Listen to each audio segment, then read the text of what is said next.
معیز حلق کے بل چلاتا ہوا درد سے دوہرا ہو گیا۔ اس کے دونوں ہاتھ اور پیٹ پر تھے۔ اس کے سامنے کھڑے 12 سالہ لڑکے نے اپنی پھٹی ہوئی شرٹ میں ایک کونا نکالا ہوا تھا جس سے خون بہہ رہا تھا۔ شرٹ کی آستین سے اپنی ناک سے بہتا ہوا خون صاف کیا اور ہاتھ میں پکڑے ہوئے ٹینس ریکٹ کو ایک بار پھر پوری قوت سے میز کی ٹانگ پر دے مارا۔ معیز کے حلق سے ایک بار پھر چیخ نکلی اور وہ اس بار سیدھا ہو گیا۔ کچھ بے یقینی کے عالم میں اس نے خود سے 2 سال چھوٹے بھائی کو دیکھا جو اب بغیر کسی لحاظ اور مروت کے اسے اس ریکٹ سے پیٹ رہا تھا جو معیز کچھ دیر پہلے اسے پیٹنے کے لیے لے کر آیا تھا۔ اس ہفتے میں ان دونوں کے درمیان ہونے والا یہ تیسرا جھگڑا تھا اور تینوں بار جھگڑا شروع کرنے والا اس کا چھوٹا بھائی تھا۔ معیز اور اس کے تعلقات ہمیشہ ہی ناخوشگوار رہے تھے۔ ان کا جھگڑا بچپن سے لے کر اب سے کچھ پہلے تک صرف زبانی کلامی باتوں اور دھمکیوں تک ہی محدود رہتا تھا، مگر اب کچھ عرصے سے وہ دونوں ہاتھا پائی پر بھی اتر آئے تھے۔ آج بھی یہی ہوا تھا۔ وہ دونوں اسکول کے لیے اٹھے واپس آئے تھے اور گاڑی سے اترے ہوئے چھوٹے بھائی نے بڑی درشتی کے ساتھ پیچھے ڈگی سے اس وقت اپنا بیگ کھینچ کر نکالا جب معیز اپنا بیگ نکال رہا تھا۔ بیگ کھینچتے ہوئے معیز کے ہاتھ کو بری طرح رگڑائی۔ معیز بری طرح دل ملایا۔ تم اندھے ہو چکے ہو؟ وہ اطمینان سے اپنا بیگ اٹھائے بے نیازی سے اندر چلا جا رہا تھا۔ معیز کے چلانے پر اس نے پلٹ کر اس کو دیکھا اور لاؤنج کے دروازہ کھول کر اندر چلا گیا۔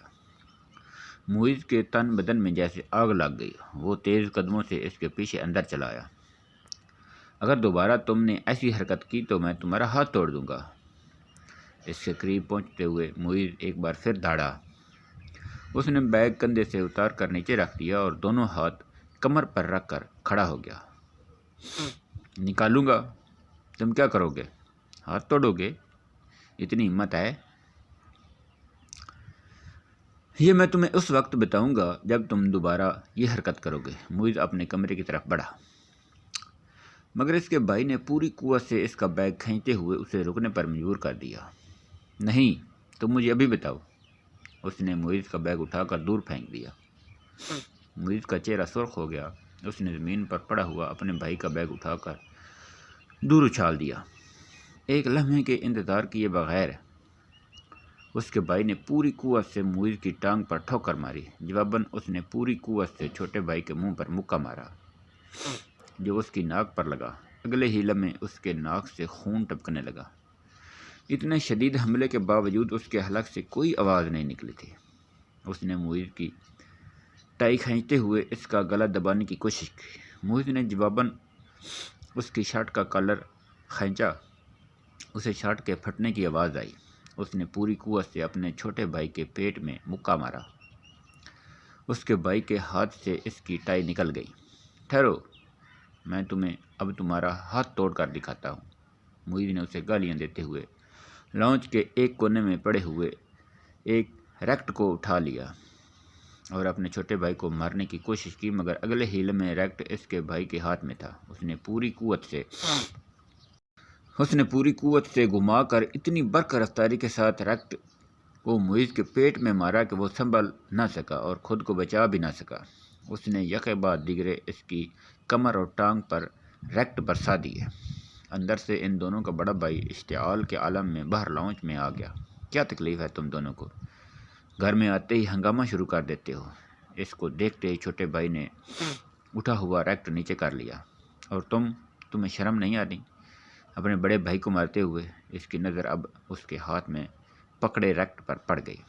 نہیں آتی، اس نے بڑی ڈٹائی کے ساتھ کہتے ہوئے ریکٹ ایک طرف اچھال دیا اور بڑی بے باکی سے اور بڑی بے خوفی سے کچھ فاصلے پر پڑا ہوا اپنا بیگ اٹھا کر اندر جانے لگا۔ معیز نے بلند آواز میں سیڑھیاں چڑھتے ہوئے اپنے چھوٹے بھائی سے کہا، تم کو اس کا خمیازہ بھگتنا پڑے گا۔